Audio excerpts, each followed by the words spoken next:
Hello students, how are you all? I hope you all are doing well. This is me Mudassir Ishfaq and welcome back to my channel. Students, the topic that today we are going to learn is prepositions.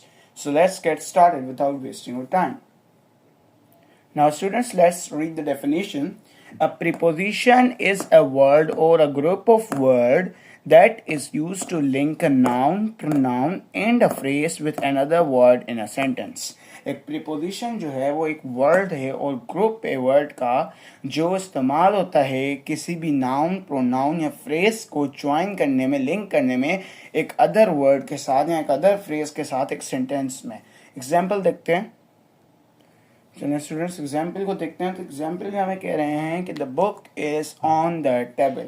अब यहाँ पे जो on है ये preposition है क्योंकि ये दो फ्रेज को आपस में लिंक कर रहा है, जोड़ रहा है, इसलिए हम ऑन को क्या कहेंगे, प्रीपोजिशन कहेंगे. अब फ्रेंड्स हमारे पास जो कॉमन प्रीपोजिशन होते हैं वो होते हैं, हम फ्रेंड्स क्यों बोला मैंने, तो स्टूडेंट्स हमारे पास जो कॉमन प्रीपोजिशन होते हैं वो होते हैं इन, ऑन एंड एट. चलिए अब इनको देखते हैं आगे. चलिए स्टूडेंट्स अब इनकी डेफिनेशन देखते हैं.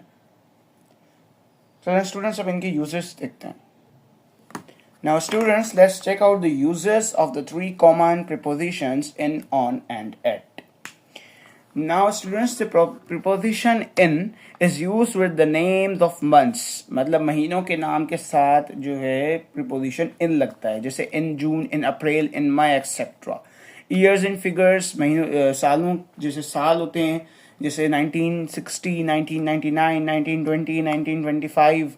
तो यह जो हैं ये सारे एग्जाम्पल्स हैं ईयर्स इन फिगर्स के और इनके साथ भी इन लगता है. In the morning, in the afternoon, in the evening, ठीक है, इनके साथ भी इन इस्तेमाल होता है. सीजन्स के साथ जैसे in autumn, in winter etcetera. और ये सराउंडिंग के बारे में भी इस्तेमाल होता है, जैसे हम सराउंडिंग अपने इर्द गिर्द जो चीज़ें उनके बारे में बताते हैं, जैसे in the pocket, in the jar, in the room etcetera. For big places, it is also use for big places, बड़ी जगहों के, जैसे in Pakistan, in Hyderabad, in Paris, in Japan etcetera. और ऑन का इस्तेमाल, the use of on. On is use for the names of days. दिन के नाम के साथ भी ऑन का इस्तेमाल होता है. On Monday, on Friday, on Sunday morning, on Saturday, on that day etcetera. Dates के साथ जैसे ऑन 14 अगस्त, on 21 April, on 31 June etcetera. For special occasions, जैसे खास कोई दिन हो गए, on birthday, on Eid day, on Iqbal day, on independence day. For making contact, जैसे on table, on floor, on shelf, on wall, on first floor, on ground floor, on second floor. इसी तरह on का यूज होता है. अब let's move towards the use of at. At is use to show time.